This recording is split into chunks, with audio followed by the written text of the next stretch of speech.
Mon cher Quesitus, quelle histoire, n'est-ce pas? Mais ce n'est que le début. Je parle très vite de cette expérience à mon épouse. Sa réaction est telle que je le craignais. Mais ce n'est pas possible. La Bible n'enseigne pas cela. Pour toi, Marie a remplacé le Christ. Que vont dire nos amis de la communauté évangélique? Durant des semaines, je vis dans l'ambivalence et une double vie spirituelle. C'est très éprouvant. En fait, j'ai peur que cela se sache. Effectivement, que vont-ils dire, mes amis évangéliques? Très hésitant et culpabilisé, j'attends l'automne pour en parler aux responsables. Sa réaction est surprenante de compréhension. Il se refuse à m'exclure et continue de m'intégrer dans sa communauté en me donnant encore des prédications et des accompagnements spirituels. Je prends contact aussi avec le curé de la paroisse catholique pour lui expliquer mon cheminement. Il me propose de me préparer à entrer dans la pleine communion de l'Église. En mai 1994, je vais en pèlerinage à Lourdes et à mon retour, je fais mon coming out marial. Voici le témoignage que je donne lors d'une célébration mariale, la veille de la fête de la Visitation, dans l'église Saint-François de Sales à Morges. Vous savez, je viens de découvrir une chose étonnante. Dieu a de l'humour. Il nous joue parfois de ses tours. Voilà bientôt 15 ans que Jésus est entré dans ma vie, la bouleversant de fond en comble. Moi, ce jeune homme toujours inquiet, cherchant un sens à sa vie, discutant sans cesse, voilà que Jésus le saisit et le retourne comme une crêpe. Puis il fait de moi un disciple prêt à tout abandonner pour le suivre. Et je l'ai fait. J'ai quitté l'université, puis ensuite mon travail, mon appartement.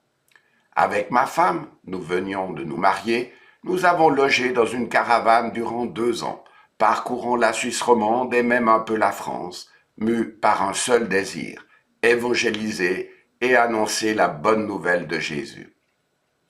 Durant presque 7 ans, j'ai été un missionnaire biblique itinérant, allant sur les foires et marchés avec un stand de livres évangéliques, visitant aussi des homes pour personnes âgées et des communautés évangéliques avec des films chrétiens.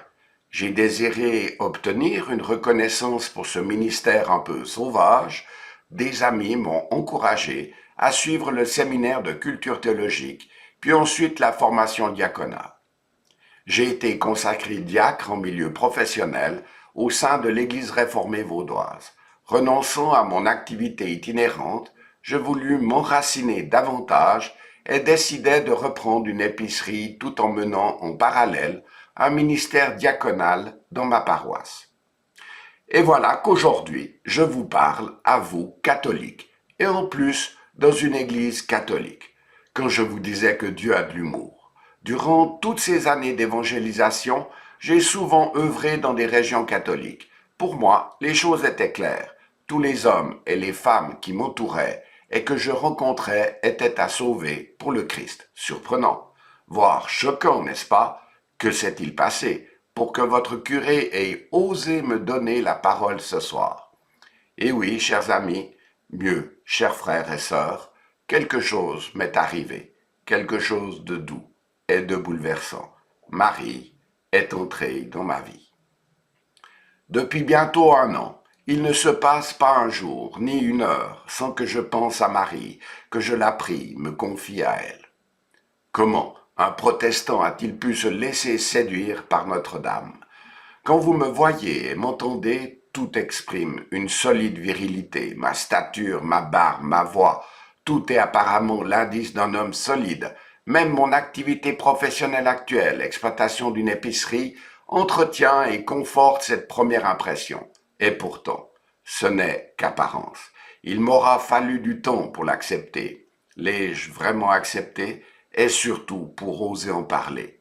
Au fond de moi, je me sens comme un petit enfant orphelin, non désiré et en trop. Et oui, je vous le confie à vous que je ne connais pas. Mon ministère diaconal, se partageant entre la paroisse et l'épicerie, s'est abruptement et douloureusement achevé en automne 90, juste 1 an après ma consécration diaconale. Permettez que je n'entre pas trop dans les détails.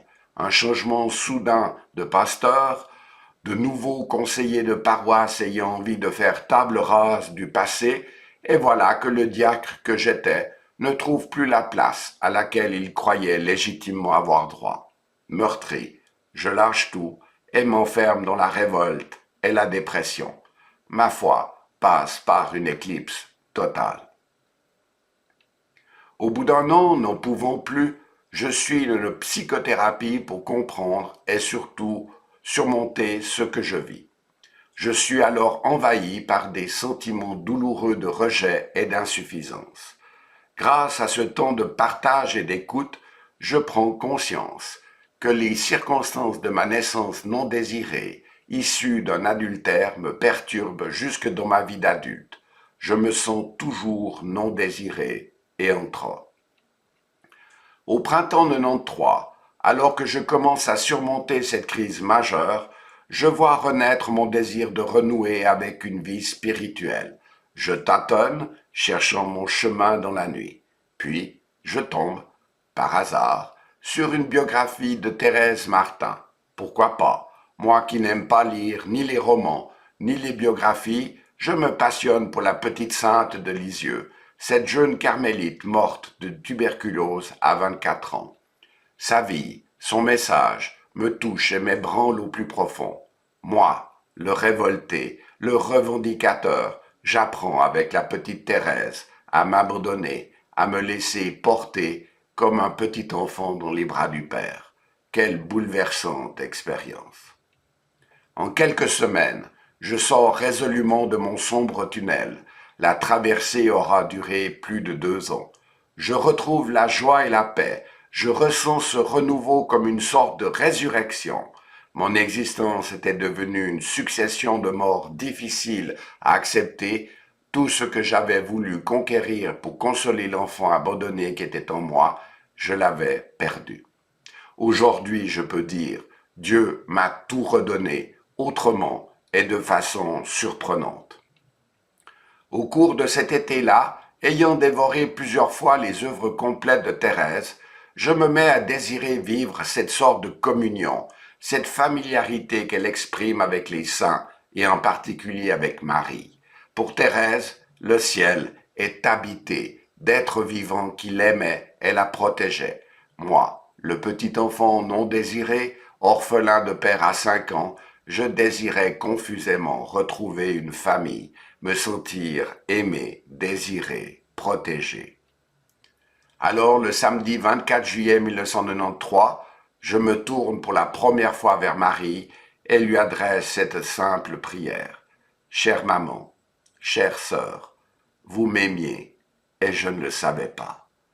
Que Dieu m'accorde la grâce, que vous vous révéliez à moi, que je sois persuadé de faire partie de votre famille. J'en ai tellement besoin.